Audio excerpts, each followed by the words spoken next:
God have mercy upon us.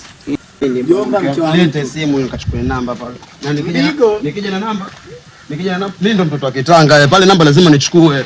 Sio tunatumia mambo ya hata binizoluza. Yangu macho tu. Mimi yangu maneno. Sasa sikiliza. Mama. Twai. Aise. Hebu amani ndio kuelewa sana. Nisikilize basi. Unataka kwenda Tanga mtoto mzuri kama haya? Mimi na mtu wangu nataka vipi? Sasa na mtu wangu vipi sasa? Mimi nimeolewa. Sasa kama umeolewa ndo nini? Wewe tia namba hapa. Ndio na mtu wako najua.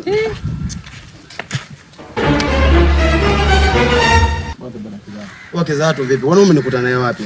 Unakutana naye wapi? Unasimama naye mke wako? Huyu mke wako kwani basi? Mimi mke wako. Mke wako? Hajakwambia ndugu yangu? Ni hapo niambie kwamba huyu ni mke wa mtu basa. Hajakwambia? Kwani basa unanipeleka wapi? Hebu mwambie. Mimi mume wangu huyu, sikwambia mimi. Alikwambia nikwambie. Nimemwambia. Oh my God. Yesu, angalia Yesu. Basa bana. Yesu. Yaani sasa kunjana sasa basa kwa nao. Sasa ndio nini sasa? Baba. Sasa mbona unakunjana sasa?